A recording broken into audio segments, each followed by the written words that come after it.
35 players. Thomas Tuchel named 35 players in his England squad this week. 35. That's so many players, they had to split them into two separate groups just to manage the training sessions. There's even a 35-year-old goalkeeper in there who hasn't played a league game all season.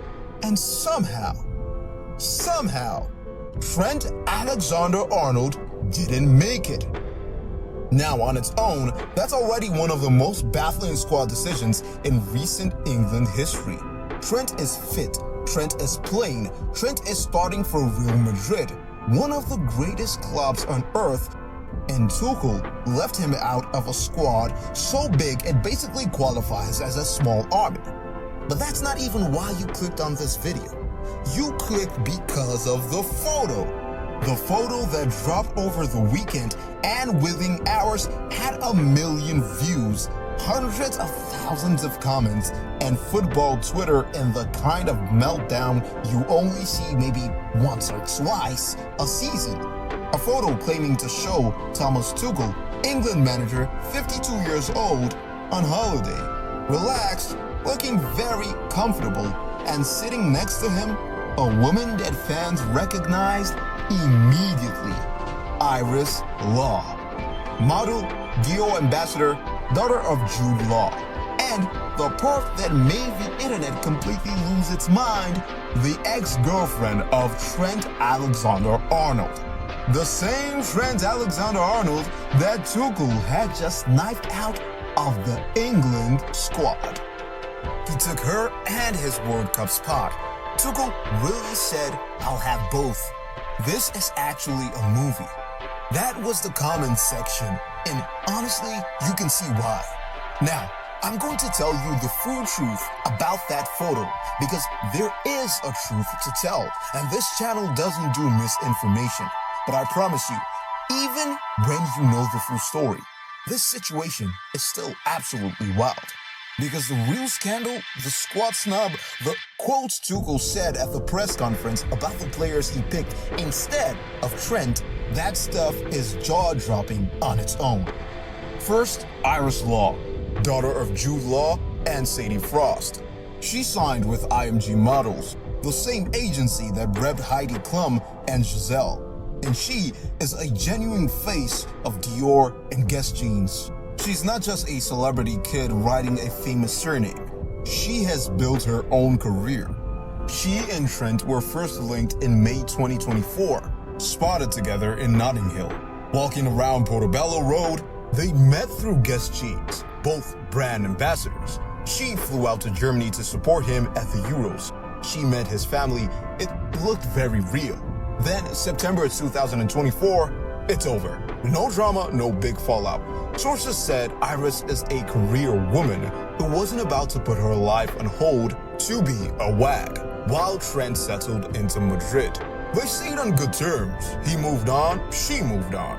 Fast forward to this week, photos start circulating, claiming to show Thomas Tuchel on a holiday with a young woman identified as Iris Law. The timing, giving the squad announcement, was just too perfectly scandalous. The internet went absolutely feral. Here's the reality check though. Fact checkers dug into the image. The photo, it's an old picture of Tuchel with his long-term girlfriend, Natalie Max, a Brazilian businesswoman he's been with since 2022. The woman is not Iris Law. The image was misrepresented and it spread because the timing was so perfectly juicy that nobody stopped to question it. But here's what I'll say, and this is the point. When a manager drops a generational talent, and photos immediately go viral claiming he's with that player's ex, and millions of people believe it without a second thought, that's not a coincidence. That's a fan base ready to believe absolutely anything because the trust is already gone. The mood is that broken. And the real reason the trust is broken? Those press conference quotes. Friday, Wembley.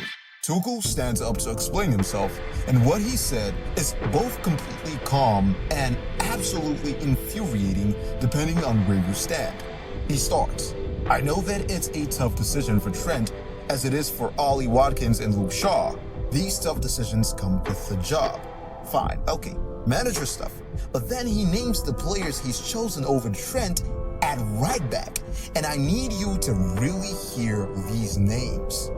Tino Livramento, Newcastle, 22 years old, good player, promising, never played a World Cup knockout game in his life. DJ Spence, Tottenham. Roy Keane went on TV this week and said point blank, Spence is not good enough to start for England at a World Cup.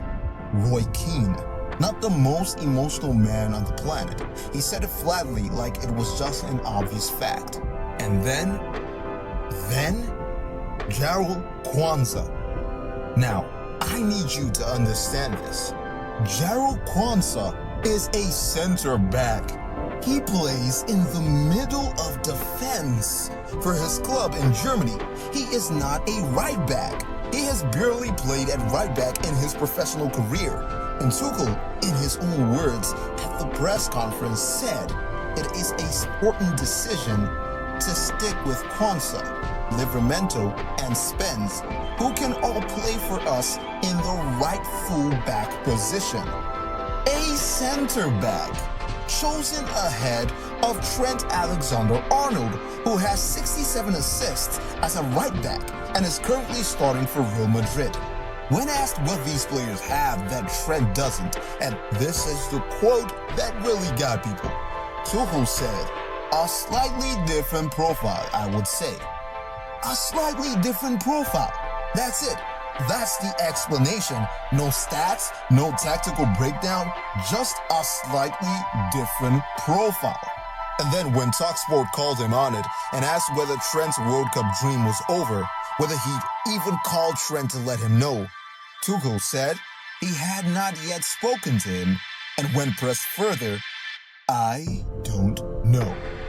I don't know about one of England's most important players 3 months from a World Cup. Let's not dress this up. Trent has not featured in any of Tuchel's 4 squads this season. Nearly a year without pulling a 3-line shirt, and this was a 35-man squad, and there was still no room for one of England's most gifted footballers in history. The numbers on this man are simply obscene. 67 Premier League assists as a defender, record for the position. His ability to pick a pass that doesn't exist for other players, that's not a replaceable skill, that's a cheat code. And he is fit. He is playing. He played nearly full matches in both games against Manchester City recently, showing the kind of form that had everyone at the Bernabeu buzzing. The door is not completely closed, but the clock is ticking dangerously. Squads are submitted May 30th, 2 months away. If Trent isn't on that plane, England will go to the tournament with a right-back position that every serious journalist covering the squad has described as, and I'm being kind, a concern. The FA hired Tuchel in October 2024, the first German to manage England. And in qualifying, 8 games, 8 wins, 0 goals conceded. Perfect. Here's where I land. Tuchel is not a stupid man. He built a defensive fortress in qualifying. 0 goals conceded in 8 games, something no European nation had ever done before. He has earned the right to make bold calls. But there's bold, and then there's inexplicable. England need to break down organized defensive sides in knockout games against France, Spain, or Germany. That's when you need someone who can unlock a door with one pass. Someone who sees angles that shouldn't exist. Trent Alexander-Arnold is literally the only England player who can do that from deep. Livramento cannot do it. Spence cannot do it. And Kwanzaa, a center back, absolutely cannot do it. Tuchel said it himself. He's choosing players with a slightly different profile. Fine, but in a World Cup knockout game, different isn't always better. Sometimes, different is just worse. The viral photo turned out to be fake. The scandal that isn't going away? This squad decision. And if England go deep into the tournament and hit a wall trying to break down a defensive block, everyone will know exactly where to point the finger. Is Trent on that World Cup plane?